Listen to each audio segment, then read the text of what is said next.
नमस्ते and hello everyone. Welcome all to our session. आज का जो सेशन है वो हम लोग जो है बेसिकली पेपर बिजनेस पे रखा गया है। और इस वेबिनार के माध्यम से हम लोग समझेंगे कि हम अपने पेपर बिजनेस को कैसे स्ट्रीमलाइन कर सकते हैं बिजी सॉफ्टवेयर के थ्रू, या बिजी सॉफ्टवेयर कैसे सोल्यूशन प्रोवाइड कर सकते हैं अपने पेपर बिजनेस इंडस्ट्रीज को। तो दो एस्पेक्ट से समझेंगे। सबसे पहले तो पेपर बिजनेस मैन्युफैक्चरिंग मोड पे भी हो सकता है, डिस्ट्रीब्यूशन मोड पे भी हो सकते हैं। ये इस वेबिनार में हम लोग दोनों एस्पेक्ट्स को लेके चलेंगे। मैन्युफैक्चरिंग के रिलेटेड बिजी क्या सॉल्यूशन दे सकता है उसको गो थ्रू करेंगे, एंड डिस्ट्रीब्यूशन लेवल पे भी जो है बिजी कैसे सॉल्यूशन प्रोवाइड कर सकते हैं अपने पेपर बिजनेस इंडस्ट्रीज को, उसको भी आज इस सेशन के थ्रू समझेंगे और देखेंगे कि प्रैक्टिकली। तो ये स्टार्ट करते हैं। सबसे पहले तो कुछ कॉमन चैलेंजेस जो एक पेपर बिजनेस पे मोस्टली आते हैं, चाहे वो मैन्युफैक्चरिंग हो या डिस्ट्रीब्यूशन सेगमेंट के हो, जैसे कि प्रोडक्शन मॉड्यूल। तो पेपर बिजनेस में प्रोडक्शन मॉड्यूल कैसे मेंटेन किया जा सकता है, कैसे अपनी रॉ मटेरियल्स की स्टॉक मैनेज किया जा सकता है, प्रोडक्शन प्लानिंग कैसे मैनेज कर सकते हैं, उसको जो है हम लोग समझेंगे बिजी के थ्रू कैसे कर सकते हैं। अपने इन्वेंट्री स्टॉक को मैनेज कैसे कर सकते हैं, और डिफरेंट स्पेसिफिकेशन पे, जैसे कि पेपर्स में जीएसएम्स होते हैं, रील्स होते हैं, शेड्स होते हैं।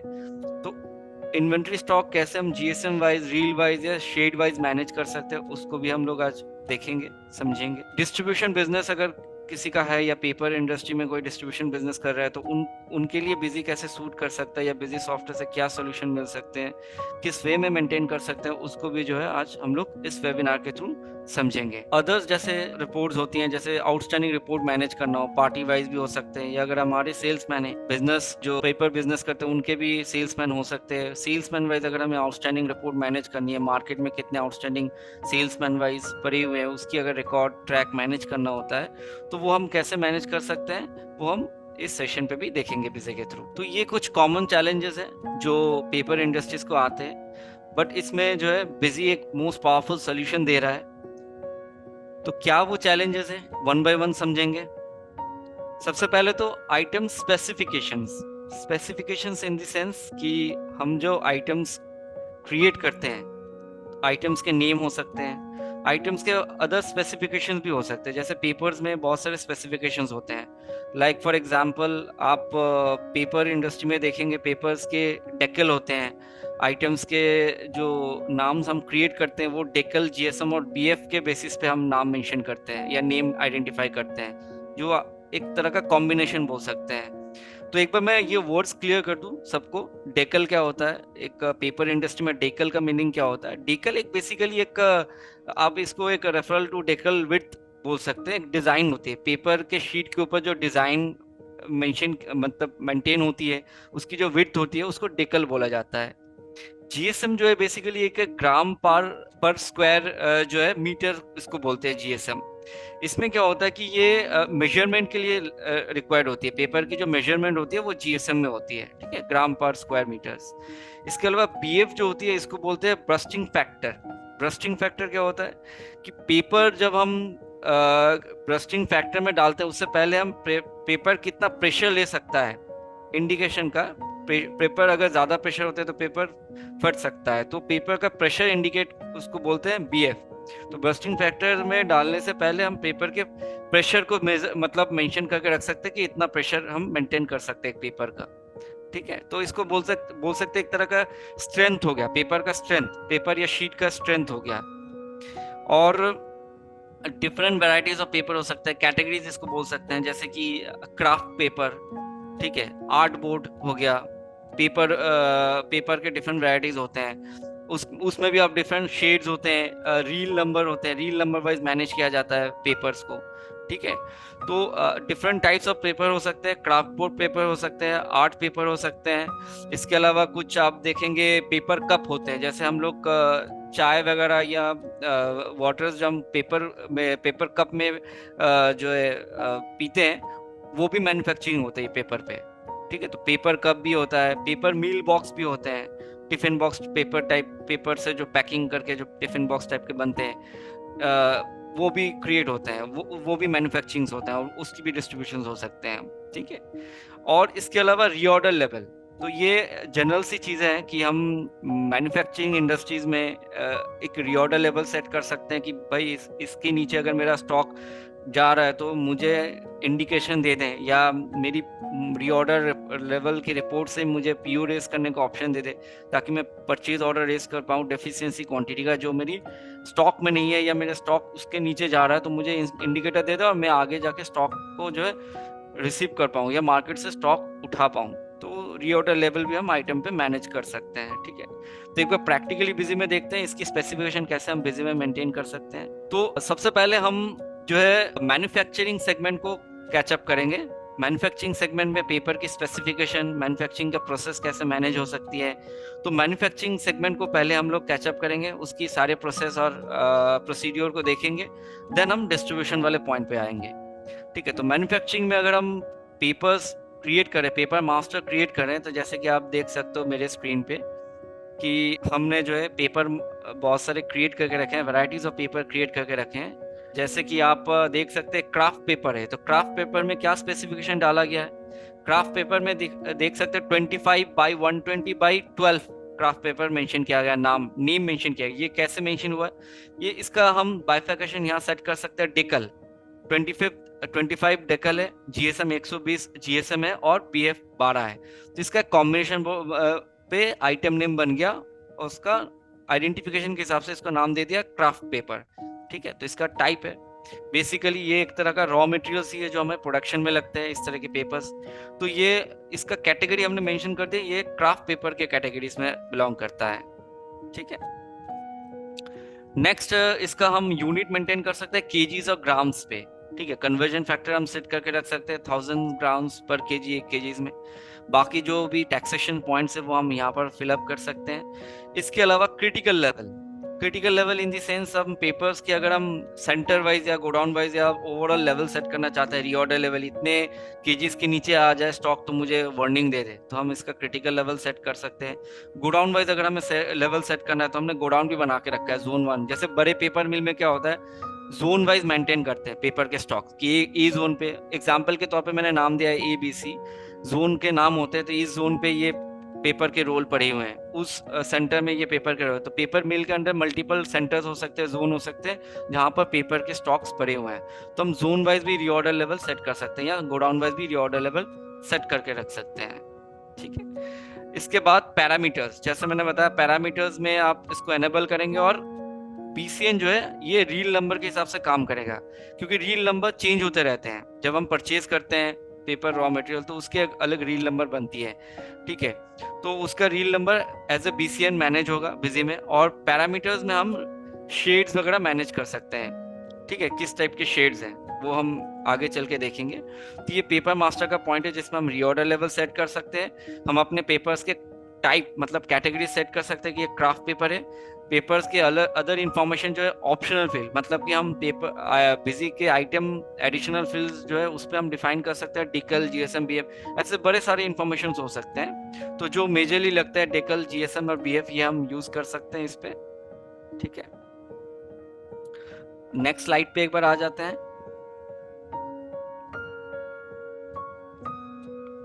नेक्स्ट चैलेंजेस ये हो सकता है कि पेंडिंग कोटेशन ऑर्डर और चालान ट्रैकिंग पे। दैट मीन्स कि हम कभी भी रॉ मटेरियल परचेज करते हो तो मैन्युफैक्चरिंग कॉन्सेप्ट में क्या होता है, पहले हम कोटेशन जो है हमें सप्लायर जो मटेरियल प्रोवाइड करते हैं उससे पहले हमें सप्लायर कोटेशन देता है, परचेज कोटेशन। हम कोटेशन को जब ऑथराइज करते हैं कि इस कोटेशन के बेसिस में हमें मटेरियल को ऑर्डर देना है, तो फिर हम कोटेशन के अगेंस्ट पे PO रेज करते हैं अपने सप्लायर को। फिर सप्लायर PO के अगेंस्ट पे हमें गेट पास या चालान के थ्रू या GRN के थ्रू हमारे पास मटेरियल आता है। ठीक है, तो कभी कभी ऑर्डर के अगेंस्ट पे डायरेक्ट बिल भी जनरेट हो जाता है, बिल के थ्रू भी मटेरियल आ सकता है। तो चालान दिखाने का रीजन यहाँ पर है, कभी कभी होता है कि गेट पास का भी मेंटेन होता है। जब आप गेट से पेपर जब रिसीव हो रहे हैं तो गेट कीपर जब पेपर को रिसीव कर रहे हैं अपने गोडाउन पे ला रहे हैं या अपने प्रोडक्शन फ्लोर पे ला रहे हैं, तो वहां पर वेट मशीन भी रहता है पेपर का। ठीक है, तो एक्चुअल ग्रॉस वेट कितना है, उसमें टीयर वेट कितना कम हो रहा है, तो ग्रॉस माइनस टीयर वेट करके हम अपना एक्चुअल वेट या नेट वेट केजीज में पेपर कितना केजी हम पेपर रिसीव कर रहे हैं, तो हम चालान के थ्रू उसको रिसीव कर सकते हैं। उसको कोई कोई गेट पास भी बोलते हैं। और उसके बेसिस पे फिर हम इसका जो है परचेज एंट्री डाल सकते हैं, मतलब चालान के अगेंस्ट पे या गेट पास के अगेंस्ट पे नेट क्वांटिटी जितना रिसीव करे उसका एक परचेज बिल रेज कर सकते हैं अगेंस्ट दी चालान। ठीक है, तो चैलेंजेस ये हैं, इसका सॉल्यूशंस जो बिजी में क्या दिया गया, तो सॉल्यूशंस यही है कि बिजी में आप कोटेशन एंट्री पंच कर सकते हैं या रिकॉर्ड कर सकते हैं, परचेज कोटेशन भी कर सकते हैं, और परचेज कोटेशन के अगेंस्ट पे आप पीओ रेज कर सकते हैं, पीओ के अगेंस्ट पे आप परचेज चालान या गेट पास को मैनेज कर सकते हैं, और गेट पास के अगेंस्ट पे आप अपना रिपोर्ट वगैरह भी मेंटेन कर सकते हैं। पेंडिंग कोटेशन ऑर्डर जिसके अगेंस्ट पे अभी तक हमें चालान रिसीव नहीं हुआ है या हमने अभी तक बिल हमें नहीं मिला है परचेज बिल, तो उसकी रिपोर्ट भी हम ट्रैक कर सकते हैं। ठीक है, तो प्रैक्टिकली भी देखते हैं तो मोस्टली मैन्युफैक्चरिंग इंडस्ट्रीज में हम लोग जो करते हैं दैट इज कि हम पहले मटेरियल परचेज करते हैं, तो परचेज से पहले भी बहुत सारे स्टेप्स होते हैं। परचेज से पहले मैन्युफैक्चरिंग इंडस्ट्री क्या करते हैं, कोटेशन पहले मांगते हैं अपने सप्लायर से कि आप अपना कोटेशन रेज करें। ठीक है, तो परचेज कोटेशन मेंटेन करने के लिए हम यहाँ से परचेज कोटेशन में जाके ऐड करके हम अपना एक परचेज कोटेशन रेज कर सकते हैं। ठीक है, परचेज में क्या क्या हम परचेज कर सकते हैं, रॉ मटेरियल परचेज कर सकते हैं, तो हमने कोटेशन नंबर कुछ भी दे दिया और हमने यहाँ पर आइटम वाइज ले लिया। पार्टी हम कोई भी एक सप्लायर ले लेते हैं जिससे हम मटेरियल परचेज करने वाले हैं आगे चल के। क्या परचेज कर सकते हो सकता है हमने क्राफ्ट पेपर ले लिया। ठीक है, अब ये क्राफ्ट पेपर जब लिया तो यहाँ पर सेंटर्स के सिलेक्शंस आ गए, तो हो सकता है कि हमने ये परचेज किया और परचेज करके हम इसको डायरेक्टली जोन ए में लेके जा सकते हैं। मतलब कि परचेज या कोटेशन पे हम डिफाइन कर दिए कि जब मेरा मटेरियल मेरे पास रिसीव होगा तो मैं ये मटेरियल जो है अपने पेपर मिल में जोन ए सेंटर में रख दूंगा स्टॉक को। तो मैं परचेज एंट्री या कोटेशन एंट्री करते वक्त मैं सेंटर सिलेक्ट कर सकता हूँ, और एल्स मैं ये काम कर सकता हूँ कि मैं इसको मेन स्टोर में परचेज कर लिया या मेन स्टोर में पहले परचेज कर लिया, फिर इसको ट्रांसफर कर दिया मेन स्टोर से अपने पेपर मिल में ट्रांसफर कर दिया या प्रोडक्शन फ्लोर पे ट्रांसफर कर दिया जोन ए सेंटर पे, तो वो भी कर सकते हैं। ठीक है, तो फिलहाल हम जोन ए ले लेते हैं, डायरेक्टली जोन ए पे हम इसको बेसिकली दिखा देंगे, स्टॉक इन दिखा देंगे। हालांकि कोटेशन से स्टॉक इन होता नहीं है, जब तक हम कोटेशन को चालान में कन्वर्ट नहीं कर रहे हैं या बिल में कन्वर्ट नहीं कर रहे हैं तब तक ये मेरा स्टॉक रिफ्लेक्ट या मेरी अकाउंट्स में कोई रिफ्लेक्शन नहीं देगा। ठीक है, तो ये हमें सप्लायर को हम कोटेशन, बेसिकली सप्लायर ने हमें एक कोटेशन दिया, सेल कोटेशन, उसकी हम परचेज कोटेशन एंट्री पोस्ट कर रहे हैं। ठीक है, तो जैसे ही हमने ले लिया, अब जोन ए में डाल दिया। अब यहाँ पर मैंने बोला 100 केजी हम ये क्राफ्ट पेपर की कोटेशन हम ले रहे हैं सप्लायर से, कि सप्लायर से हम 100 केजी का कोटेशन मांग रहे हैं कि भाई आप 100 केजी का रेट क्या है, आप वो कोटेशन दीजिए हमें। तो कोटेशन एंट्री कर रहे हैं, इसमें 100 केजी में डिफरेंट शेड्स के हो सकते हैं। ठीक है, ब्राउन शेड के ले रहे हैं तो इसमें भी शीट हो सकते हैं। टोटल शीट कितने, 12 शीट हो सकते हैं, 10 शीट हो सकते हैं, 24 शीट हो सकते हैं। अब इसमें मील रील भी एक आता है। मील रील का मतलब हो गया कि जो सप्लायर से हम इसको परचेज कर रहे हैं या कोटेशन ले रहे हैं, सब मान के चलिए हम यहाँ पर श्री पेपर मिल से ले रहे हैं। ठीक है, तो श्री पेपर मिल अपना एक मील रील दे रहा है, तो श्री पेपर मिल से जब हम इसको रिसीव मतलब एज ए कोटेशन हम ले रहे हैं तो हम वहां पर मील रील को मेंटेन कर सकते हैं। ये मील रील श्री पेपर मिल का हो गया, तो उसका मील रील सपोज 5, 6, 7, 8 है। ठीक है, और वेट इन केजी हमने बता दिया 100 केजी किलो का पेपर ले रहे हैं। ठीक है, ये ग्राम्स के हिसाब से इसका कन्वर्जन फैक्टर ले लिया, इसको हमने ओके कर दिया और ये ग्राम्स के हिसाब से दिखा दिया, और हम केजीज हमने 32 रुपए पर केजी बोल दिया, पेपर का रेट हो गया। ठीक है, एंटर कर लिया, बाकी जो भी टैक्सेशन पॉइंट्स है वो कैलकुलेट कर लेगा और हम इसको सेव कर देंगे। ठीक है, तो ये हमने परचेज कोटेशन जनरेट कर लिया। तो ये कोटेशन के अगेंस्ट पे जब हम परचेज ऑर्डर प्लेस करेंगे तो हम कोटेशन को पिक कर सकते हैं। ठीक है, तो ऑर्डर पे रेज करने से पहले हम इसकी प्लानिंग भी देख सकते हैं कि जब हम कोई रॉ मटेरियल परचेज करने जाएंगे या ऑर्डर देने जाएंगे तो मैं प्रोडक्शन के बेसिस पे ही ऑर्डर दूंगा कि भाई मुझे इतना रॉ मटेरियल चाहिए प्रोडक्शन के लिए।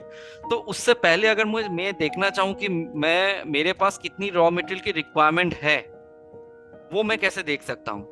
उसके लिए आपको जो है प्रोडक्शन में एक पॉइंट कवर अप करना होता है, that is bill of material. ठीक है, तो बिल ऑफ मटेरियल जो होती है that is called production formula. तो जैसे आप देख सकते हो कि मैंने 2 फॉर्मूला बना के रखा है। एक तो ये 250 ml brown plus white double वल कप का जो मटेरियल है, आइटम है, ये फिनिश आइटम है। अगर मैं दिखा दूं इसका फिनिश आइटम जो हमने क्रिएट किया हुआ है, तो ये हमने आइटम मास्टर में क्रिएट किया हुआ है, और ये इस तरह का कुछ रहता है, इस तरह के आइटम्स बनते हैं।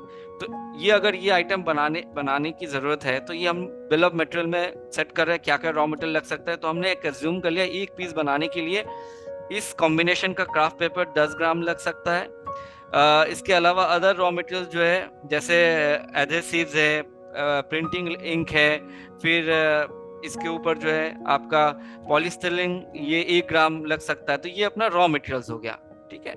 तो हम इस तरीके से बॉम्ब सेट करके रख सकते हैं, ठीक है। ये एक दूसरा आइटम हो गया, ये भी एक तरह का प्रोडक्ट है। इसका भी अगर आप देखें तो इस तरह की प्रोडक्ट बनती है, जैसे ये बॉक्स टाइप के पेपर, क्राफ्ट पेपर के बॉक्स बनते हैं, टिफिन बॉक्स, या इसको मिठाई का डिब्बा भी बोल सकते हैं, या जो भी बॉक्सेस है, सलाड बॉक्स भी बोलते हैं इसको। तो इस तरह की आइटम्स को आप फिनिश आइटम के हिसाब से डिफाइन कर सकते हैं, और ये क्राफ्ट पेपर इसके साथ अदर्स जो रॉ मटेरियल्स है आप इसको बॉम्ब में सेट कर सकते हैं, ठीक है। अब इस बॉम्ब के अगेंस्ट में हम प्रोडक्शन प्लानिंग कर सकते हैं, क्योंकि जब हम पीओ रेस करेंगे अपना सप्लायर को कि मुझे इतना मटेरियल चाहिए, तो हम कितना मटेरियल के लिए पीओ रेस करेंगे वो हम पता कैसे करेंगे? तो हम उसको प्रोडक्शन प्लानिंग के बेसिस पे देखेंगे कि भाई मुझे अगर एक पेपर मील बॉक्स, मतलब कि पेपर कप बनाना है, आइटम 250 ml का पेपर कप बनाना है, 2000 पीस बनाना है, 5000 पीस बनाना है, तो कितना क्राफ्ट पेपर लग सकता है, कितना प्रिंटिंग इंक लग सकता है, कितना एडिसिव लग सकता है। तो उस हिसाब से मैं ऑर्डर प्लेस करूंगा अपने सप्लायर को। तो ये प्लानिंग हो गया, प्रोडक्शन प्लानिंग। तो अगर हमने बॉम्ब सेट करके रखा है, तो फॉर्मूला एज पर फॉर्मूला, अगर मैं इन फ्यूचर अगर मान के चलिए 5000 पीस बनाने जा रहा हूँ इसका, तो 5000 पीस के बेसिस पे मैं अगर इसमें इसको ओके कर दूं, तो मुझे यहाँ पर क्वांटिटी रिक्वायर्ड बता देगा कि अगर मैं ये 5000 पीस कप बनाने जा रहा हूँ तो मेरी क्राफ्ट पेपर कितनी रिक्वायर्ड है, अवेलेबल कितना है। तो देख सकते हैं क्राफ्ट पेपर की रिक्वायरमेंट है नहीं, 50 जो क्वांटिटी रिक्वायर्ड है मेरे पास 99 अवेलेबल है, बट ये मेरी अवेलेबल नहीं है। ये पॉलीस्टाइरीन जो है मेरी अवेलेबल नहीं है, डेफिशिएंसी चल रहा है, मतलब अवेलेबल इन द सेंस मेरे पास 1400 का है, ग्राम्स का है, बट क्वांटिटी 5000 की रिक्वायर्ड है, ठीक है। तो डेफिशिएंसी 3600 का चल रहा है। तो ये मुझे इसका ऑर्डर प्लेस करना है। तो मैं हाथों हाथ अगर यहीं से ऑर्डर प्लेस करना चाहूँ तो आई कैन डू इट। मैं यहाँ से F4 बटन, नीचे लिखा भी है F4 बटन प्रेस करूंगा, और अगर मैं जितनी भी आइटम्स की डेफिशिएंसी है, जितना आइटम मुझे रिक्वायर्ड है, जिस जिस आइटम का डेफिशिएंसी आ रहा है, सबका अगर मुझे ऑर्डर प्लेस करना है, तो ऑल आइटम सिलेक्ट करके मैं ऑर्डर प्लेस कर सकता हूँ। या सिलेक्टिव आइटम, जिस आइटम को मैंने सिलेक्ट किया है, जैसे इस रो को सिलेक्ट किया, अगर मैंने इस रो को सिलेक्ट किया, तो मैं यहाँ से F4 बटन प्रेस करूंगा और सिलेक्टेड आइटम में जाऊंगा। तो मैं यहाँ से यहाँ पर मैं डेफिशिएंसी परसेंटेज ले लूंगा कि मुझे 3600 का ऑर्डर देना है, या 3600 के अलावा मुझे सपोज अभी के लिए 1500 का ऑर्डर देना है, तो मैं इसमें 50% कर सकता हूँ, तो 1500 का हो जाएगा या डिवाइड हो जाएगा। तो टोटल अगर 100% बाई डिफॉल्ट ही रहता है, 100% करूंगा तो पूरी 3600 की ऑर्डर प्लेस हो जाएगी, ठीक है। आइटम वाइज में जाऊंगा, तो यहाँ पर आप देख सकते हैं 3600 ग्राम्स की पॉलीस्टाइरीन की पीओ रेज हो गया है, ठीक है। पार्टी यहाँ पर अगर मैं लेना चाहता हूँ, सी पेपर मिल से ले रहा हूँ, तो मैं यहाँ पर, या सप्लायर से ले रहा हूँ, तो मैं यहाँ से सिलेक्ट कर सकता हूँ, और इसकी अब इसका भी सेंटर सिलेक्ट कर सकता हूँ, ये कौन सा सेंटर पे लेना है। तो जैसे मैं आइटम किया, तो यहाँ पर मैं सेंटर सिलेक्ट कर सकता हूँ, ये मैं रॉ मटेरियल हाउस पे रखना चाह रहा हूँ, ठीक है। जो मेरा क्राफ्ट पेपर आ रहा है वो मैं zone A, zone B, zone C center में रख सकता हूँ। कुछ अलग सेंटर भी बना लिया रॉ मटेरियल के लिए। इसके अलावा अदर मटेरियल्स जो लगते हैं, जैसे कि पॉलीस्टाइरीन, पेपर इंक, वो मैं रॉ मटेरियल सेंटर एक गोडाउन अलग से बना लिया, उसमें मैं इंसर्ट करके रख सकता हूँ, ठीक है। इसमें मैं पीओ में भी मैं अपना रेट वगैरह डाल सकता हूँ, 12 रुपए पर ग्राम के हिसाब से पॉलीस्टाइरीन है, तो मैं यहाँ पर इसका ले लिया। इसका टैक्सेशन रहेगा तो टैक्स कैलकुलेट कर लेगा ऑटोमेटिकली, ठीक है। अगर टैक्सेशन मास्टर में डिफाइन रहेंगे तो टैक्स कैलकुलेट कर लेंगे। फिलहाल मैं एग्जेम्प्टेड के हिसाब से इसको सेव कर ले रहा हूँ, ठीक है। तो ये मेरा पीओ रेज हो गया, ठीक है। अब ये पीओ के अगेंस्ट पे अगर मुझे गेट पास पे मटेरियल लेना है, तो मैं गेट पास पे चला जाऊंगा, ठीक है, या इसको जीआरएन भी बोल सकते हैं। ये बिजी में जो है मटेरियल रिसीव फ्रॉम पार्टी वाला मॉड्यूल है, ठीक है, जो कि ट्रांजैक्शन के अंडर आता है। तो इसका हमने यहाँ पर नाम चेंज करके रखा हुआ है, जीआरएन बोल के रखा हुआ है, चलान, ताकि आप सबको समझने में सुविधा हो कि एग्जैक्टली ये मॉड्यूल किस काम पे आता है। तो इससे हम अपना मटेरियल रिसीव करते हैं, वाया चलान के थ्रू भी कर सकते हैं, इसको जीआरएन थ्रू भी बोल सकते हैं, या इसको गेट पास एंट्री भी बोल सकते हैं। जब हम ऐड करेंगे तो हम यहाँ पर गेट पास नंबर जो भी है हम डाल दिए। अब यहाँ पर इसको परचेज चालान सेलेक्ट करेंगे, ठीक है। और यहाँ पर हम आ जाएंगे और सी पेपर, जो इस पेपर मिल को हमने कोटेशन दिया है या ऑर्डर प्लेस किया है, उस पेपर पार्टी को सिलेक्ट करेंगे और यहाँ पर F11 बटन प्रेस करेंगे, ठीक है। जो भी ऑर्डर्स हैं उसकी ऑर्डर्स डिटेल हमें यहाँ पर पिक हो जाएंगी। जैसे हमने ऑर्डर दिया था पॉलिस्टर, ये हमारी ऑटोमेटिकली यहाँ पर पिक हो गया, ठीक है। इसके अलावा अगर मैं क्राफ्ट पेपर के बता दूं कि जब हमने कोटेशन बनाया था क्राफ्ट पेपर का, तो उस पे जो हमने सी पेपर मिल से हमने ये कोटेशन रेज किया था क्राफ्ट पेपर का, ठीक है, सी पेपर मिल से। अब अगर मान के चलिए हमने, अगर मैं इसका सी पेपर मिल का अगर हम परचेज ऑर्डर देखें तो यहाँ पर एक बार मैं इसको फ्रेश से डिलीट करके दिखा देता हूं। जब हम पीओ में जाएंगे, ठीक है, तो पीओ में भी हम जो है सी पेपर मिल से आएंगे और यहाँ पर हम F11 बटन प्रेस करेंगे तो हमें कोटेशन दे देगा। कोटेशन को हम पीओ में रेस पिक कर सकते हैं, तो ऑटोमेटिकली मेरी कोटेशन की सारी डिटेल पीओ में आ गई। शेड, शीट, मील रील, वेट सब कुछ आ गया मेरा यहाँ पर, और ये मेरा पीओ रेज हो गया। परचेज ऑर्डर मैंने रेज कर दिया अगेंस्ट दी कोटेशन, ठीक है। अब ये मेरी अभी तक स्टॉक में रिफ्लेक्ट हुआ नहीं, पीओ में आया, ठीक है। अब इसके अगेंस्ट में मैंने अभी तक गेट पास में रिसीव किया नहीं, तो अगर हम गेट पास में जाते हैं, ऐड करते हैं, ऐड करेंगे, यहाँ पर गेट पास नंबर जो भी हमने डाल दिया और यहाँ पर सी पेपर मिल सिलेक्ट कर लिया और यहाँ पर F11 बटन प्रेस करेंगे तो हमें वो ऑर्डर डिटेल दे देगा। अब हो सकता है कि सी पेपर मिल को मैंने 2 ऑर्डर दिया था, एक पॉलिस्टरीन का ऑर्डर दिया था और एक क्राफ्ट पेपर का ऑर्डर दिया, तो मैं एक साथ 2 ऑर्डर एंट्रीज को गेट पास में पिक कर सकता हूँ, चालान में पिक कर सकता हूँ। तो यहाँ पर देख सकते हैं ये क्राफ्ट पेपर के क्षेत्र में अगर मैंने ये सेंटर जोन ले लिया, जोन स्टैंड सेंटर में मेरी स्टॉक इन हो जाएगा। तो यहाँ पर देखिए क्रॉस वेट और टेयर वेट का हमने एक डिस्क्रिप्शन फील्ड ओपन रखा है। ये क्या करेगा, ये मेरा नेट वेट कैलकुलेट, क्योंकि जब हम गेट से पेपर को इन करते हैं या गेट पास जब होती है तो वहां पर एक वेट मशीन रखा जाता है जिसमें पेपर वेट होती है और उसमें एग्जैक्ट पेपर का वेट निकल के आता है। तो क्रॉस वेट अगर मान के चलिए पेपर का 550 था, उसमें से टीयर वेट सपोज 100 या 50 टीयर वेट जो है माइनस करने हैं, तो ऑटोमेटिकली मेरी एक्चुअल जो केजीज वेट है वो मेरी ऑटोमेटिकली यहाँ पर बैठ जाएगा 50 केजीज। तो 550 ग्रॉस वेट है, उसमें टीयर वेट मेरा माइनस होकर मेरा नेट वेट बैठ जाएगा, कितना किलो का पेपर मैं रिसीव कर रहा हूँ। तो उस हिसाब से मेरी वेट इन केजीज को बोलते हैं, यूनिट जो मेजरमेंट होगा, स्टॉक जो मैनेज होगा वो केजीज और ग्राम में होगी। तो आप देख सकते हैं वेट इन केजीज में 500 केजीज बैठ गया इस शेड का। इतना शीट नंबर टोटल इतने शीट के हैं। और ये मील रील मतलब जो सीट पेपर मिल ने अपना एक मील रील दिया है, वो मील रील का रील नंबर हो गया ये, और ये हमारा रील नंबर हो गया जो ऑटो जनरेट होगा, ठीक है। तो ये रील नंबर बारकोड नंबर हो गया बिजी का, ये ऑटोमेटिक जनरेट हो जाएगा हर शेड वाइज, हर item wise reel number generate हो जाएगा। जब हम इसको ओके करेंगे तो ये मेरी स्टॉक में इन हो जाएंगे, ठीक है। तो ये मेरा रिसीव हो गया। अब इसकी अगर हमें ये रिपोर्ट भी चाहिए, ट्रैकिंग रिपोर्ट भी चाहिए, भाई कितना का कोटेशन, कितना पार्टीज के कोटेशन पड़े हुए हैं, उसमें से कितने कोटेशन ऑर्डर में कन्वर्ट हो चुके हैं या कितने ऑर्डर से हमने गेट पास में मटेरियल रिसीव कर लिया, उसका रिपोर्ट हमें यहाँ पर मिल जाएगा। अब कोटेशन पे भी अगर मैं पेंडिंग कोटेशन देखूं तो पेंडिंग कोटेशन के अंदर बहुत सारे ऑप्शन आते हैं। अगर हमें परचेज कोटेशन देखनी है पार्टी वाइज तो हम परचेज कोटेशन से देख लेंगे किस किस पार्टी का कोटेशन अभी तक ड्यू है, जिसके अगेंस्ट अभी तक हमने मटेरियल परचेज किया नहीं या ऑर्डर प्लेस नहीं किया अपने सप्लायर से। तो अगर कुछ पेंडिंग रहेगा तो यहाँ पर बता देगा, ठीक है। अब यहाँ पर एक रिपोर्ट और भी आता है कंपैरिजन, तो इसका रीजन मैं बता दूं, 1-2 कोटेशन में और क्रिएट कर लेता हूँ तो क्लियरिटी हो जाएगी। जैसे कि मैं एक कोटेशन नंबर दे दिया और ये मैंने सी पेपर मिल से एक कोटेशन लिया, इस क्राफ्ट पेपर का कोटेशन लिया, ठीक है। ये मैंने जोन 9 पे बोल दिया, या इसको जो है मैं जोन बी पे रिसीव कर लूँगा।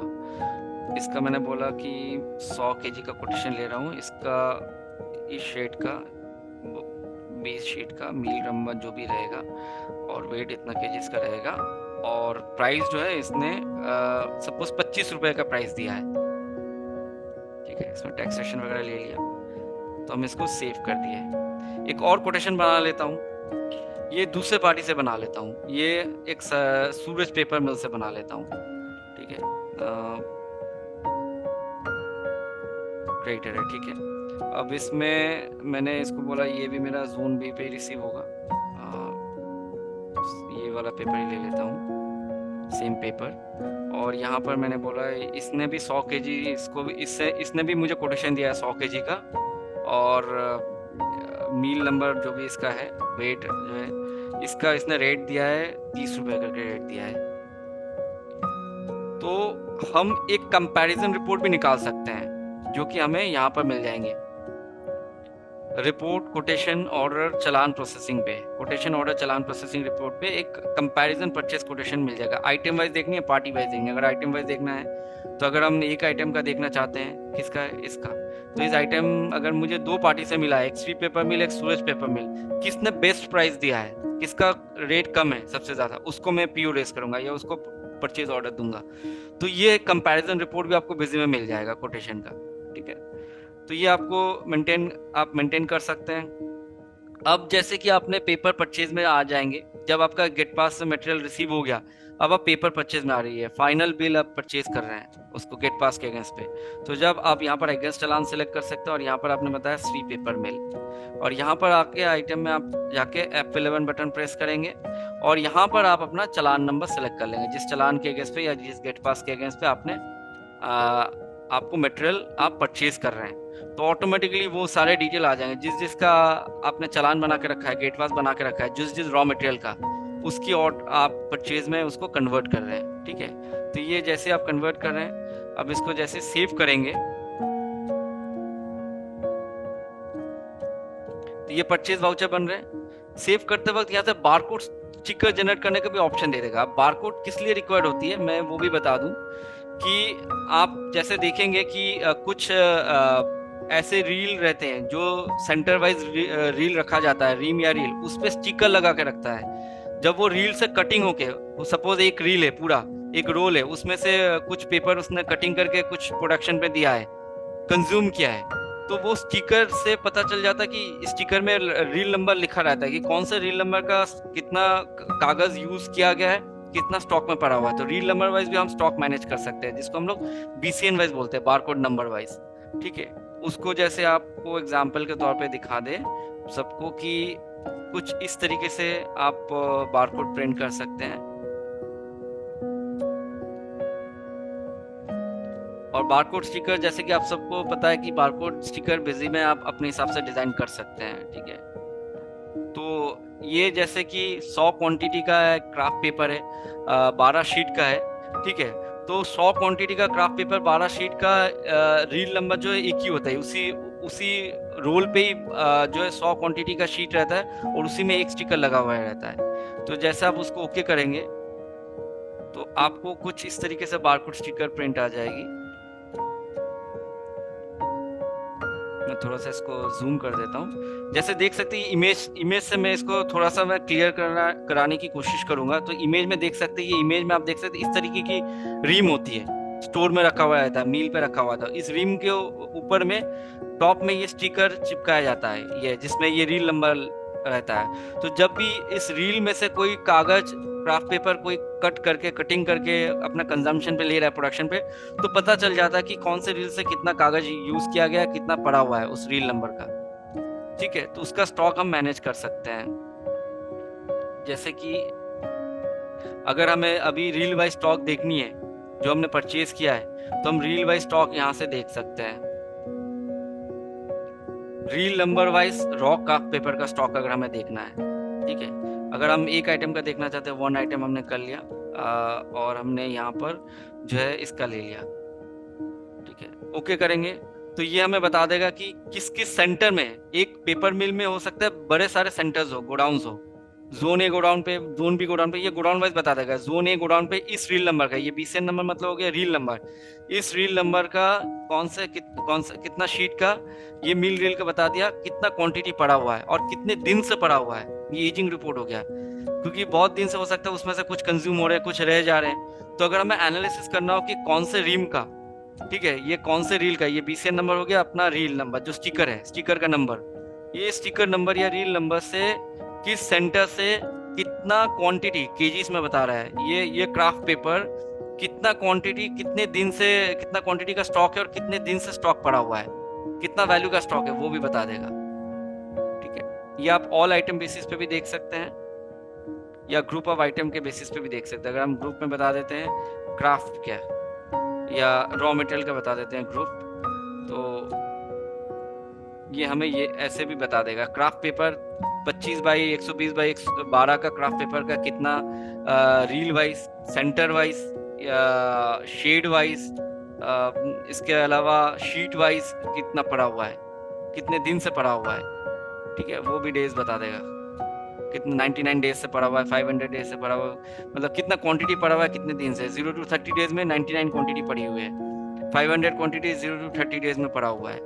ठीक है, तो ये 99, 500, 450, 100 ये सारे क्वांटिटीज बता रहे हैं। इसके अलावा अगर हमें डेली स्टॉक देखनी है, मतलब कि डेली स्टॉक हम देखना चाहते हैं कि आफ्टर कंजम्पशन अगर क्राफ्ट पेपर के कितने केजीज में स्टॉक पड़े हुए हैं date wise date, day by day, तो हम डेट बेसिस पे आज के दिन में टोटल केजीज कितना पड़ा हुआ है इस क्राफ्ट पेपर का, 25 बाई 120 बाई 12 क्राफ्ट पेपर का कितना केजी किलो पड़ा हुआ है गोडाउन पे स्टॉक।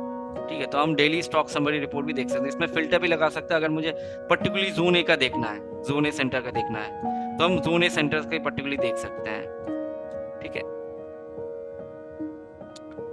तो ये था basically purchase quotation, purchase quotation के अगेंस्ट पे परचेज ऑर्डर, और परचेज ऑर्डर वो भी आफ्टर एनालाइजिंग दी प्लानिंग रिपोर्ट कि हमें कितने ऑर्डर करने हैं, रॉ मटेरियल कितने चाहिए, तो हम या पहले से भी हम पीओ रेस करके रख सकते हैं, विदाउट प्लानिंग भी हम परचेज ऑर्डर रेस कर सकते हैं। बट मोस्टली मैन्युफैक्चरिंग इंडस्ट्री में देखा जाता है कि वो पहले प्लानिंग चेक कर लेते हैं कि भाई एक फिनिश आइटम बनाने में कितना रॉ मटेरियल लग सकता है, कितने मेरे हाथ में है, कितने हमें मार्केट में ऑर्डर प्लेस करने हैं। ठीक है, तो हम पीओ रेस करने से पहले भी प्रोडक्शन प्लानिंग चेक कर सकते हैं। ठीक है, और इसके बाद हम पीओ को पिक कर सकते हैं चलान पे या गेट पास के थ्रू, जिसमें हम एक्चुअल वेट को मैनेज कर सकते हैं और रिसीव कर सकते हैं। उसके बाद हम पेपर परचेज कर सकते हैं अगेंस्ट दी जीआरएन, चलान और गेट पास।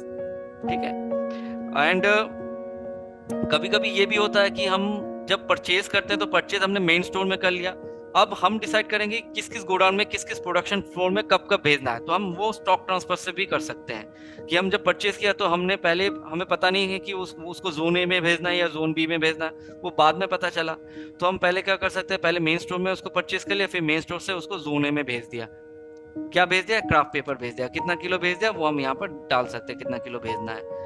ठीक है, तो ये हम स्टॉक ट्रांसफर के थ्रू भी हम डिफरेंट प्रोडक्शन सेंटर पे या प्रोडक्शन फ्लोर पे स्टॉक को मूवमेंट करा सकते हैं। ठीक है, नेक्स्ट स्लाइड पे आ जाते हैं एक बार। तो ये हमारा ट्रैकिंग था बेसिकली, पेंडिंग, कोटेशन, ऑर्डर, चलान, कैसे हम प्रोडक्शन प्लानिंग या प्रोडक्शन फॉर्मूला के बेसिस पे ऑर्डर प्लेस कर सकते हैं, कोटेशन को ऑर्डर में कैसे पिक कर सकते हैं, ऑर्डर को चलान में कैसे पिक कर सकते हैं। नेक्स्ट चैलेंजेस ये हो सकते हैं प्रोडक्शन मैनेजमेंट। ठीक है, तो इसमें हम क्या कर सकते हैं, रॉ मटेरियल और फिनिश गुड को ट्रैक करना होता है। प्रोडक्शन मैनेज का मेन एजेंडा जो होती है that is to track finish good and raw materials. ठीक है, अब इसका सॉल्यूशन कैसे बिजी प्रोवाइड कर सकता है, तो बिजी जो है यहाँ पर आपको बेसिकली बॉम का मॉड्यूल दे रहा है that is called bill of material, and production entry module production planning report दे रहा है कि मटेरियल कितने रिक्वायरमेंट है, अगर हम एक आइटम फिर इतनी क्वांटिटी बनाने जा रहे हैं, प्रोड्यूस करने जा रहे हैं, तो कितना रॉ मटेरियल लग सकता है, कितने अपने हाथ में है, और समराइज रिपोर्ट मिल जाएगा कि प्रोडक्शन में कितना रॉ मटेरियल कंज्यूम हुआ है उस आइटम को प्रोड्यूस करने में। तो प्रैक्टिकली एक बार देख लेते हैं सारे फीचर्स को बिजी में। तो जैसे कि मैंने पहले भी दिखाया कि प्रोडक्शन फॉर्मूला, इसको बोलते हैं बिल ऑफ मटेरियल। तो आप देख सकते हैं कि यहाँ से हमने बॉम्ब बनाया, 2 आइटम, बॉम्ब जो मेन आइटम का नाम है उसी के नाम से हमने बॉम्ब का नाम भी मेंशन करके रखा है ताकि आइडेंटिफाई करने में इजी हो जाए। हो सकता है मेरे मल्टीपल प्रोडक्ट्स मैन्युफैक्चर हो तो हम बॉम्ब नाम से भी आइडेंटिफाई कर सकते हैं ये बॉम्ब किस प्रोडक्ट की मैन्युफैक्चरिंग का है बॉम्ब है। क्योंकि हम जब प्रोडक्शन एंट्री में जाएंगे, जब यहाँ से हम प्रोडक्शन फॉर्मूला बना लेंगे, प्रोडक्शन फॉर्मूला बनाने के बाद हम जाएंगे प्रोडक्शन एंट्री पे। तो जब हम प्रोडक्शन एंट्री में जाएंगे तो हम यहाँ पर सिलेक्ट कर सकते हैं, यहाँ पर हमारी मल्टीपल बॉम्ब नेम दिखा सकते हैं। अगर हम ये आइटम बना रहे हैं 500 ml क्राफ्ट सलाड बॉक्स बना रहे हैं, तो हम हो सकता है कि 100 पीस बना रहे हैं या 1000 पीस बना रहे हैं। ठीक है, और 1000 पीस बनाने में कितना मेरा रॉ मटेरियल कंज्यूम होगा वो मेरा automatically as per the formula बैठ गया। अब ये 50 ml क्राफ्ट पेपर मेरा प्रोडक्शन हाउस में बन के आ रहा है और इसके अगेंस्ट में मेरा क्राफ्ट पेपर 31/120/12 लग रहा है क्राफ्ट पेपर, जो हमने प्रोडक्शन फॉर्मूला में बॉम्बे सेट करके रखा हुआ है। और ये मेरा जोन ए में स्टॉक है, तो मैं जोन ए से स्टॉक से कंज्यूम करना चाहता हूँ। तो आप देख सकते हो जोन ए में मेरा इस रील नंबर का स्टॉक है, तो इस रील नंबर से मेरी कटिंग हो रही है, इस रील नंबर से मैं कंज्यूम कर रहा हूँ। जैसे मैंने बताया था कि सेंटर में उस क्राफ्ट पेपर का जो रोल है उस पे स्टिकर लगा हुआ है, स्टिकर में रील नंबर लगा हुआ है। तो जब उस रोल से आप कटिंग कर रहे हैं, क्राफ्ट पेपर कटिंग करके आप ये मटेरियल बना रहे हैं, तो आप ट्रैक कर सकते हैं कि कौन से रील नंबर से मेरा रॉ मटेरियल का मतलब कौन से रील नंबर से मेरा कागज जो है कंज्यूम हुआ है, कौन सा शेड का, ये गोल्डन शेड का है। तो ऑटोमेटिकली ये मेरा गोडाउन जोन ए में यही इसी रील नंबर का गोल्डन का इतना क्वांटिटी का स्टॉक है, तो ऑटोमेटिकली मेरे सिर्फ उसी जोन का स्टॉक का लिस्ट दिखा रहा है यहाँ पर, अदर जोन की नहीं दिखा रहा है, क्योंकि मैंने पहले सिलेक्ट कर लिया कि जोन ए का स्टॉक से मुझे माइनस कराना है, कंज्यूम कराना है। तो ये रील नंबर ले लिया, ये मील रील ऑटोमेटिक ले लिया, वेट 10 kg ऑटोमेटिक ले लिया, और 10,000 ग्राम है मतलब 10 kg हो गया बेसिकली, क्योंकि हमने कन्वर्जन फैक्टर डाल के रखा था 1000 ग्राम इक्वल्स टू 1 kg। तो जब 10,000 ग्राम है दैट मीन्स कि 10 kg कंज्यूम होने वाले हैं, ठीक है। और इसका प्राइस भी देखिए, जो हमने परचेज किया था प्राइस ग्राम के हिसाब से ये प्राइस बता रहा है, और इसकी कॉस्टिंग भी फिनिश आइटम में भी ऐड हो गया। सिमिलर वे में अगर ये आइटम भी हमने जो परचेज करके रखा था रॉ मटेरियल, ये हमने रॉ मटेरियल हाउस में रखा था, 3600 ग्राम का रॉ मटेरियल स्टॉक में है, तो इसका भी कॉस्टिंग देखिए 15.80, वो 15.82 प्लस 0.03 करेंगे तो आपका कॉस्टिंग 16.12 आ रहा है। इसके बाद ये आइटम भी अगर हम रॉ मटेरियल हाउस से कंज्यूम करा रहे हैं, क्योंकि हमें गोडाउन में स्टॉक दिख ही जा रहा है जब हम कंज्यूम कर रहे हैं, 2000 ग्राम इस सेंटर में पड़ा हुआ है, तो इस सेंटर से कंज्यूम कर रहे हैं, तो 30 में भी यहाँ पर ऐड हो गया, कंज्यूम हो गया। और पिंक इंक ये भी मेरी रॉ मटेरियल हाउस में है, अगर मेरी पिंक इंक प्रोडक्शन हाउस में पड़ा हुआ है तो ये रॉ मटेरियल हाउस में 0 ग्राम दिख रहा है, मतलब स्टॉक है नहीं, प्रोडक्शन हाउस में है, तो हम प्रोडक्शन हाउस पे भी ले सकते हैं। अगर रॉ मटेरियल हाउस में होगा तो मैं रॉ मटेरियल हाउस से ले लूंगा, ठीक है।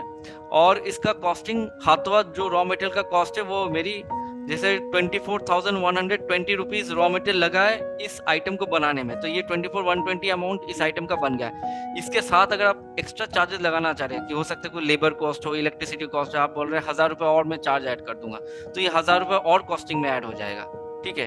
कैसे, ये 1000 रुपये तो ऐड हो ही गया है, इसके साथ मैं और रॉ मटेरियल का कॉस्ट ऐड कर देता हूँ, इसके साथ मैं इसका भी रॉ मटेरियल कॉस्ट ऐड कर देता हूँ, इसका भी ऐड कर देता हूँ, और इसका भी ऐड कर देता हूँ। तो रॉ मटेरियल का कॉस्ट ऐड हो रही है, उसके साथ 1000 रुपये भी ऐड हो जा रही है, ठीक है। तो ये 24,120 तो ऐड हो ही रहा है। इसके अलावा आप देख सकते हैं अभी ये 10,24,120 का प्राइस आ चुका है बेसिकली अमाउंट। तो ये इसमें 1000 रुपये है पर, ये डाला है हमने पर पीस के हिसाब से, हम बना रहे हैं 1000 पीस, ठीक है। तो पर पीस का 1000 रुपये करके आपने कॉस्टिंग ऐड किया है, तो इस हिसाब से इसने 10 लाख कर दिया इसको, ठीक है। 10,24,120 जो है रॉ मटेरियल का कॉस्ट हो गया, तो रॉ मटेरियल प्लस 10 लाख हो गया मेरा एक्स्ट्रा कॉस्ट, ठीक है। तो ऐसे हम प्रोडक्शन इसको मैनेज कर सकते हैं। ये प्रोडक्शन हाउस में हमने इसको स्टॉक इन कर लिया और सेव कर दिया, ठीक है। इसकी अगर हमें रिपोर्ट देखनी है तो हम यहाँ से भी हम डेली स्टॉक रिपोर्ट भी देख सकते हैं, या हम प्रोडक्शन जो वेरिएंस रिपोर्ट होती है वो भी हम देख सकते हैं, ठीक है। कितना प्रोडक्शन किया इसकी अगर हम लिस्ट में भी जाके देखना चाहें तो लिस्ट में भी जाके हम देख सकते हैं कि एक आइटम प्रोड्यूस करने में जो 1000 पीस प्रोड्यूस करने में कितना रॉ मटेरियल मेरा कंज्यूम हुआ है, तो उसकी हम यहाँ से चेक कर सकते हैं, ठीक है।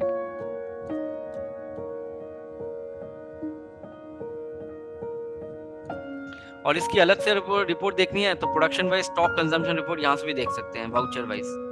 एक बॉम्ब के बेसिस पे देखना है तो मैंने बोला हाँ इस आइटम के बेसिस पे देखना है, ये इस बॉम्ब के बेसिस पे देखनी है, तो इस बॉम्ब के बेसिस बता देगा कि इस बॉम्ब के बेसिस में कितना आइटम, क्या आइटम बना है, कितना पीस बना है, उसमें से क्राफ्ट पेपर कितना कंज्यूम हुआ है, पॉलिस्टर कितना हुआ है, ठीक है। यहाँ पर एक आता है वेरिएंस क्वांटिटी, इसका रीजन मैं बता दूं, हो सकता है कि आपका एग्जैक्ट जो फॉर्मूला पे हमने डाला है उससे ज्यादा लग रहा हो या उससे कम लग रहा हो। आपने बोला 1000 पीस बनाने में 1000 ग्राम नहीं, 20 ग्राम लग रहा है, तो 20 ग्राम एक्स्ट्रा लग सकता है, तो एक्स्ट्रा कितना लगा है वो वेरिएंस क्वांटिटी में बता देगा ये, ठीक है। अगर मैं ये 1000 की जगह इसको कर देता हूँ 20,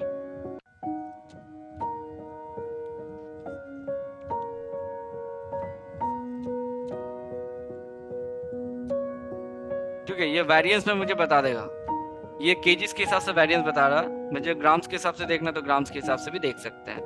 ठीक है, तो यहाँ पर मेन यूनिट है, अगर हम ऑल्टरनेटिव यूनिट पे देखेंगे तो ये मैं ग्राम्स के हिसाब से वेरिएंस बता देगा। 20 ग्राम्स एक्स्ट्रा लगा है इस आइटम का, क्राफ्ट पेपर का। ठीक है, मतलब 0.20% एक्स्ट्रा लगा है। तो ये हम प्रोडक्शन रिपोर्ट कंजम्पशन रिपोर्ट में देख सकते हैं, प्रोडक्शन व स्टॉक कंजम्पशन रिपोर्ट पे।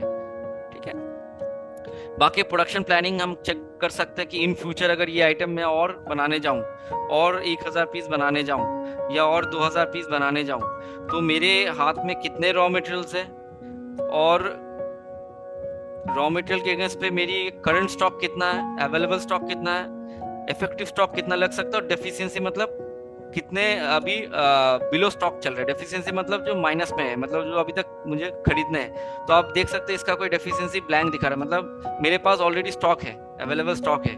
मुझे अगर इन फ्यूचर 2000 पीस बनाने जाऊंगा तो मुझे अभी रॉ मटेरियल कुछ खरीदना नहीं है, ऑलरेडी मेरे पास ये रिक्वायर्ड है 20 क्वांटिटी, मेरे पास 539 क्वांटिटी ऑलरेडी अवेलेबल है केजीज पे, और ग्राम्स पे 2000 क्वांटिटी ग्राम्स लगेगा पॉलीस्टाइरीन, बट मेरे पास 4000 अवेलेबल है गोडाउन पे। ठीक है, तो ये प्लानिंग रिपोर्ट हम ट्रैक कर सकते हैं या रिपोर्ट देख सकते हैं।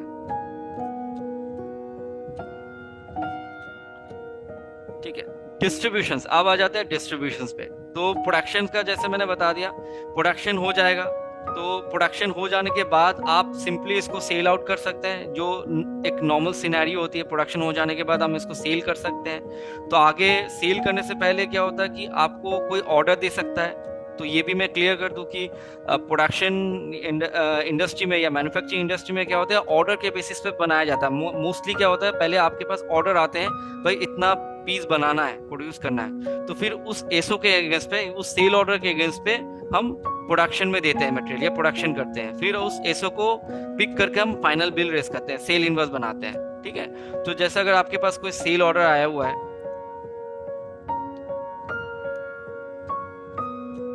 ठीक है, एक सेल ऑर्डर मैं बना लेता हूँ। जैसे जो अभी मैंने प्रोडक्शन किया है उसका मैं एक सेल ऑर्डर बना लेता हूँ। जैसे ये कस्टमर से मेरे पास ऑर्डर आया हुआ है इस 500 ml क्राफ्ट का। ठीक है, ये मेरी जो है प्रोडक्शन हाउस पे बना हुआ है। तो सपोज 1000 पीस का ऑर्डर आया हुआ है। तो ऑर्डर में भी अगर मुझे रेट डालना हो तो मैंने बोला 50 रुपीज़ पर पीस का रेट मैंने मेंशन कर दिया। ठीक है, और इस ऑर्डर को हम जो है बिल में फाइनल पिक कर सकते हैं। जब बिल में आ जाएंगे तो हम यहाँ पर जो है डायरेक्ट, अगर हम ऑर्डर को पिक कर रहे हैं तो डायरेक्ट सिलेक्ट कर सकते हैं यहाँ पर, और यहाँ पर हमने कस्टमर ले लिया, और यहाँ पर हम आके F11 बटन प्रेस कर देंगे, तो यहाँ से हम ऑर्डर को पिक कर सकते हैं। ठीक है, तो ये फाइनल बिल हम रेस कर लिए। ठीक है, ये बिल हमारी प्रोडक्शन फ्लोर से मेरी स्टॉक माइनस हो जा रही है, बिल हो जा रही है। तो हम इसको जो है रेट ऑटोमेटिक आ गया, टैक्सेशन वगैरह ऑटोमेटिक आ गया। अब इसमें हो सकता है कि कुछ फ्रेट या फॉरवर्डिंग चार्जेस भी डाल सकते हैं, 100 रुपये फ्रेट या 1000 रुपये फ्रेट फॉरवर्डिंग चार्जेस पे ले लिए, तो ये हम इसका बिल रेस कर सकते हैं। ठीक है, बिल रेस करते वक्त भी हम इसकी ई वे बिल इनवॉइसिंग भी जनरेट कर सकते हैं। ठीक है, ई इनवॉइसिंग ई वे बिल भी अगर हमें जनरेट करना है, उसका व्हीकल नंबर, एलआर नंबर, ठीक है, इसमें हम एलआर नंबर डाल सकते हैं, व्हीकल नंबर डाल सकते हैं, ई वे बिल रिक्वायर्ड को वाई कर सकते हैं, इनवॉइस को वाई करके हम इसकी आगे इनवॉइस को प्रिंट कर सकते हैं। ठीक है, तो जो स्टैंडर्ड फॉर्मेट है, और बिजी में आप सबको पता ही होगा कि इनवॉइस डिजाइनिंग होती है। आप अपने हिसाब से इनवॉइस डिजाइन कर सकते हैं, जैसे भी आपको फॉर्मेट चाहिए उस हिसाब से आप बिल डिजाइन करा सकते हैं। ठीक है, अब डिस्ट्रीब्यूशन के बेसिस में मैं बता दूं कि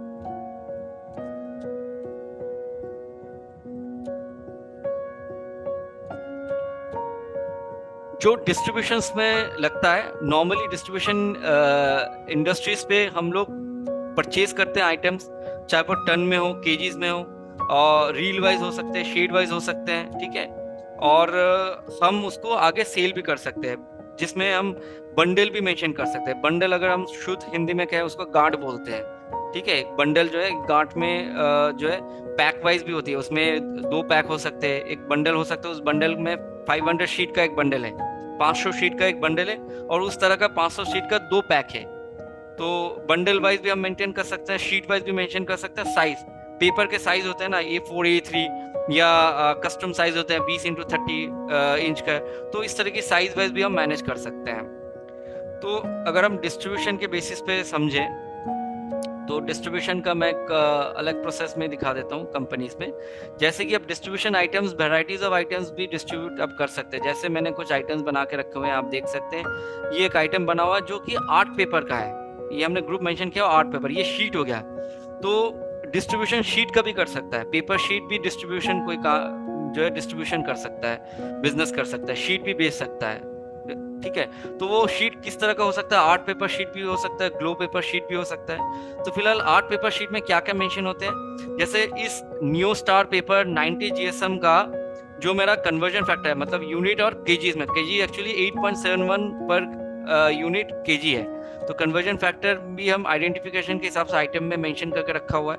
और इसका जो है अदर इंफॉर्मेशन हम सेट कर सकते हैं, जैसे पैक, जैसे मैंने बोला ना, एक बंडल में हो सकता है 500 शीट है, और उस तरह का 2 पैक हो सकते हैं, 2 बंडल हो सकते हैं, 2 पैक, एक बंडल में 2 पैक हो सकते हैं 500 शीट के, या 3 पैक हो सकते हैं, 4 पैक हो सकते हैं। तो पैक मेंशन करना है, साइज, पेपर के साइज, और ये शीट हो गया 500 शीट्स।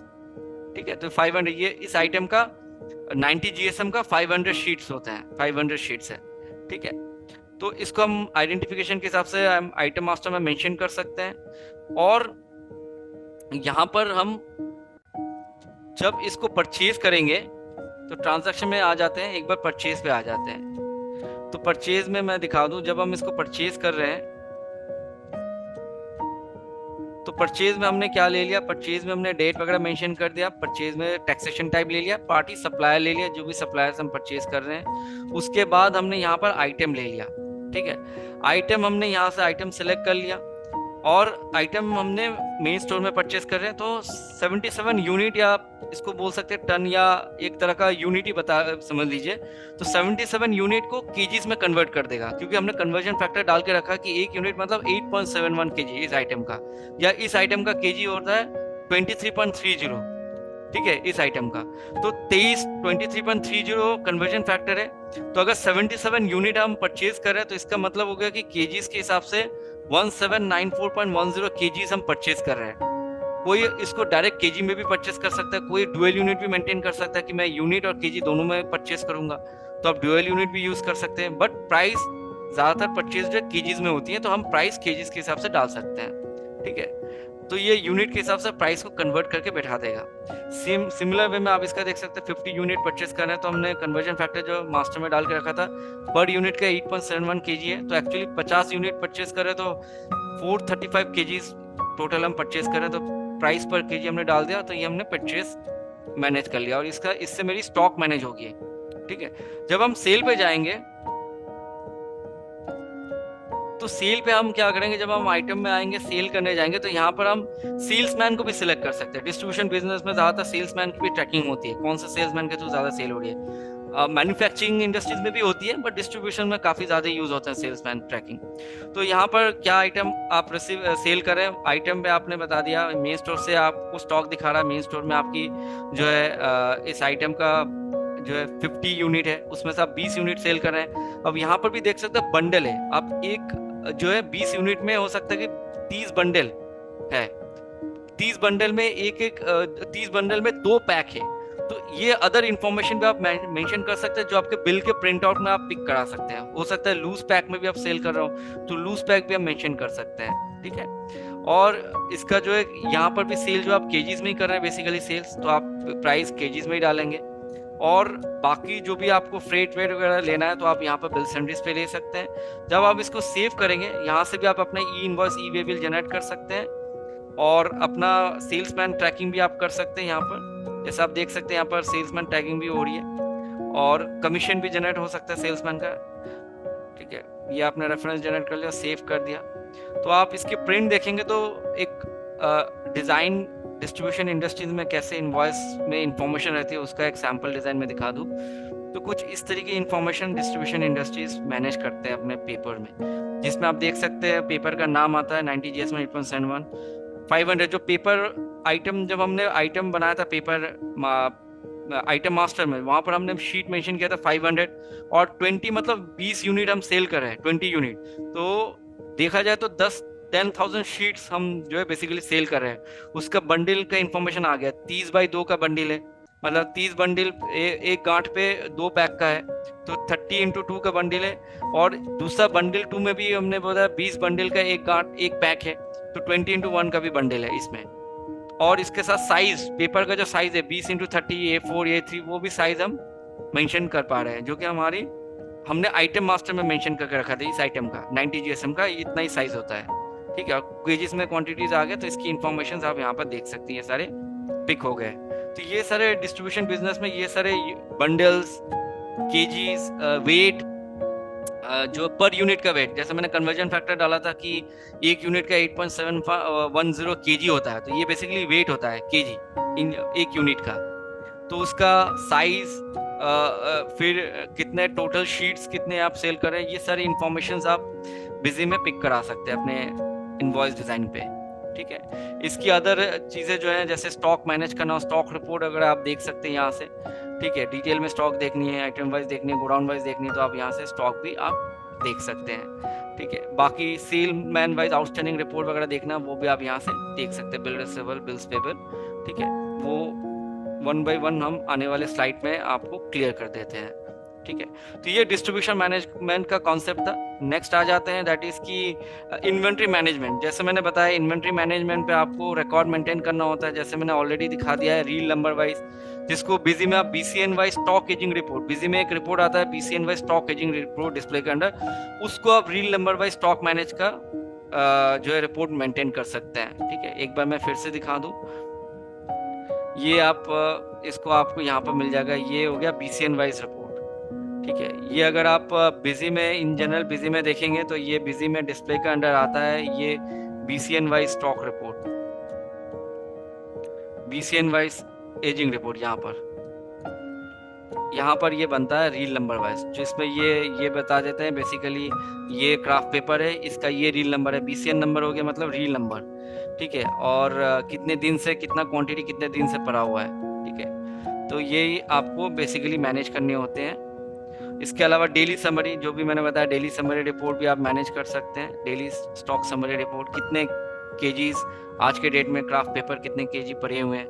ठीक है, और जो प्रोडक्शन वेरिएंस रिपोर्ट है, जैसे मैंने बताया, production variance report in the sense कि आपके जो स्टॉक कंज्यूम हुए हैं वो आप देख सकते हैं कि कितना रॉ मटेरियल कंज्यूम हुआ है एक ये आइटम बनाने में, तो वो कंजम्पशन रिपोर्ट भी आपको यहाँ पर दिखा देगा, जिसको बोलते हैं प्रोडक्शन कंजम्पशन रिपोर्ट।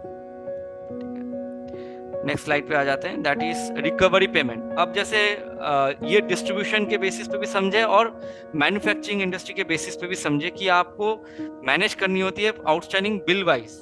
ठीक है, पार्टी का क्रेडिट लिमिट भी सेट करना होता है, और इसके अलावा आपको जो है पार्टी की आउटस्टैंडिंग एनालिसिस रिपोर्ट भी देखनी है, और वो भी सेल्समैन वाइज फिल्टर कर सकते हैं। और पेमेंट रिमाइंडर, बिजी से आप ऑटो पेमेंट रिमाइंडर भी आप शेयर कर सकते हैं, पार्टी के ईमेल आईडी में ऑटोमेटिक पेमेंट रिमाइंडर चला जाएगा। तो अगर आपको दिखाते हैं, जैसे कि यहाँ से आप डिस्प्ले में आउटस्टैंडिंग एनालिसिस रिपोर्ट देख सकते हैं बिल वाइज। यहाँ पर भी आप देखेंगे तो यहाँ पर आप पार्टी सिलेक्ट कर सकते हैं, और यहाँ पर भी आप फिल्टर लगा सकते हैं सेल्समैन वाइज, कि सेल्समैन वाइज आपको रिपोर्ट देखनी, पेंडिंग कितना दिन से बिल पड़ा हुआ है, ड्यू पड़ा हुआ है। ठीक है, इसमें दिखा देगा। ठीक है, तो आप पार्ट सेल्समैन वाइज भी देख सकते हैं, पार्टी वाइज भी देख सकते हैं, और यहाँ से भी अगर आपको ईमेल करना है आप यहाँ से भी ईमेल कर सकते हैं अपने पेमेंट डिटेल्स अपने क्लाइंट्स को। इसके अलावा आपको अगर पेमेंट रिमाइंडर भेजनी है तो आप पेमेंट रिमाइंडर ऑटो भी भेज सकते हैं। बिजी में जो है बिजी एजेंट है, इससे आप पेमेंट रिमाइंडर ऑटोमेटिक भेज सकते हैं। पेमेंट रिमाइंडर में आपने टाइमिंग सेट कर सकते हैं, सपोज इस कंपनी से आपको इस पार्टी को पेमेंट रिमाइंडर भेजना है तो आप यहाँ से पार्टी सिलेक्ट कर सकते हैं, और आप टाइमिंग से शेड्यूल सेट कर सकते हैं कि उसको डेली रिमाइंडर भेजना है, वीकली बेसिस में भेजना है, फोर्टनाइट पे भेजना है, मंथली में भेजना है। ठीक है, और आपको ड्यू बिल का स्टेटमेंट भी चला जाए मेल पे।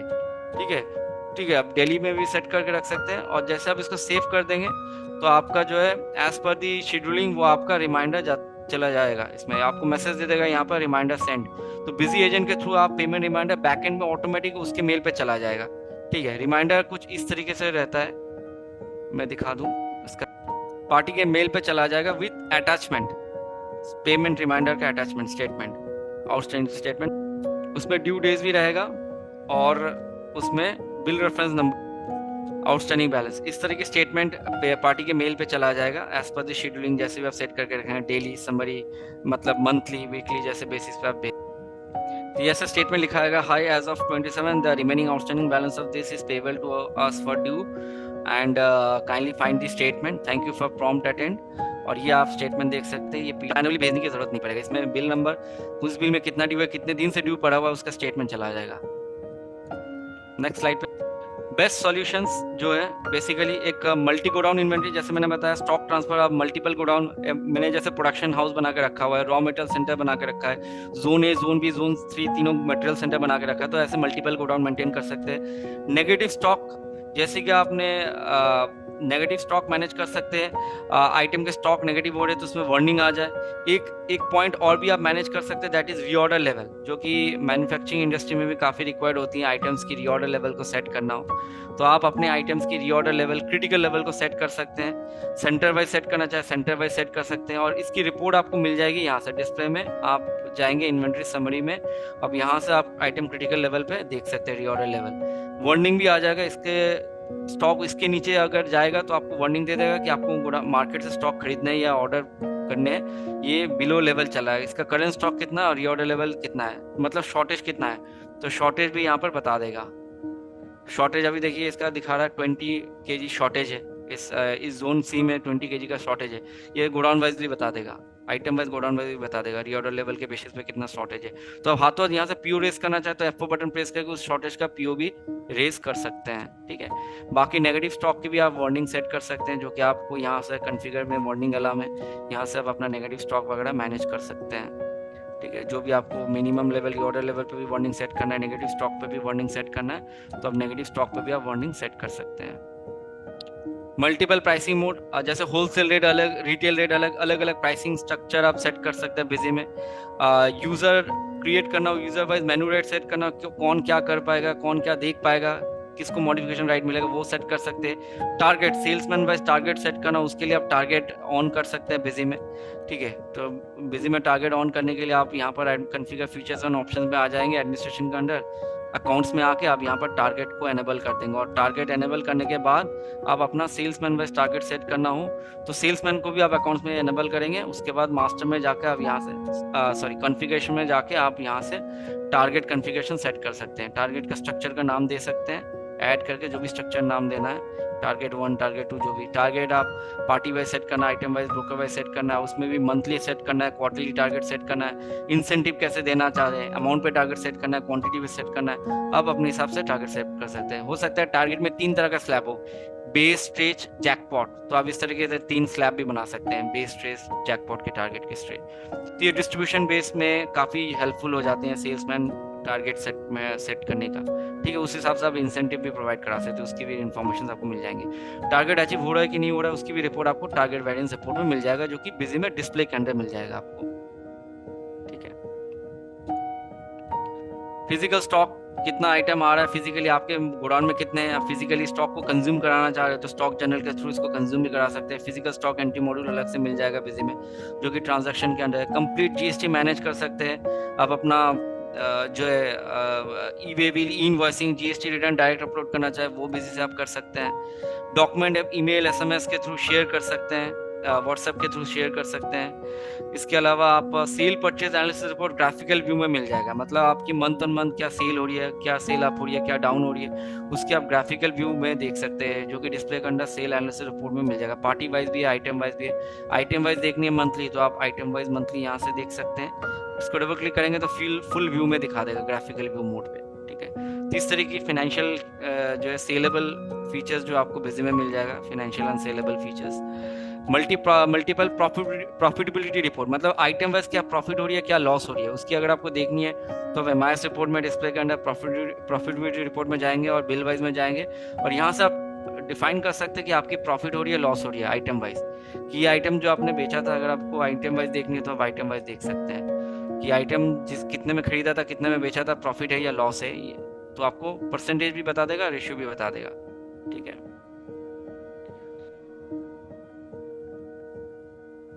इसके अलावा आपको जो है बेसिकली इसमें ऑटोमेटिक डेटा बैकअप, जैसे मैंने बताया गूगल ड्राइव से में आपका ऑटोमेटिक बैकअप चला जाएगा, तो आप ये बिजी एजेंट के थ्रू भी आप ये ऑटो बैकअपिंग प्रोसेस को मैनेज करा सकते हैं।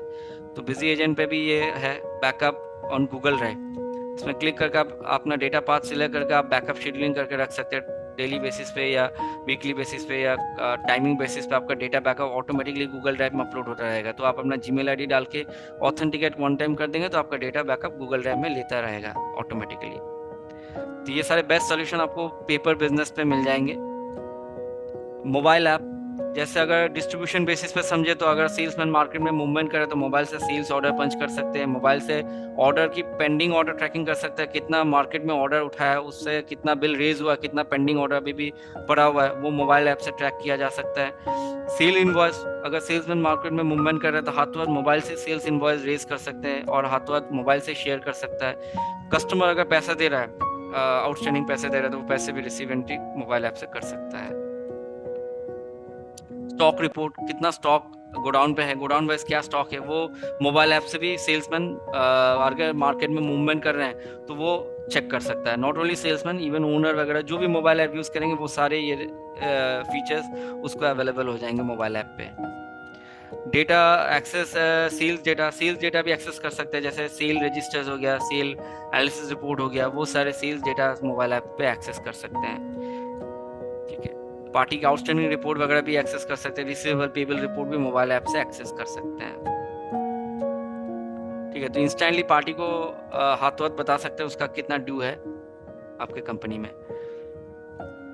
ठीक है, तो ये थे related to manufacturing and distribution features for paper. अगर आप अपने बिजनेस ऑपरेशन को सिंप्लीफाई करना चाह रहे हैं तो आप बिजी यूज करें। अगर अपना टाइम वैल्यू आप सेव करना चाह रहे हैं तो आप बिजी सॉफ्टवेयर जरूर यूज करें।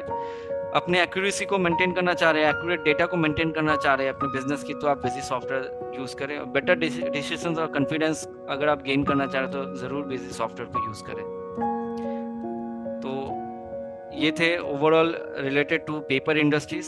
एंड फॉर फर्दर असिस्टेंस आप हमारे हेल्प डेस्क नंबर पे कांटेक्ट कर सकते हैं जो कि 24/7 अवेलेबल है। आप हमारे आपके क्वेरीज जो है हमारे सपोर्ट मेल आईडी पे भी मेल कर सकते हैं, दैट इज support@busy.in।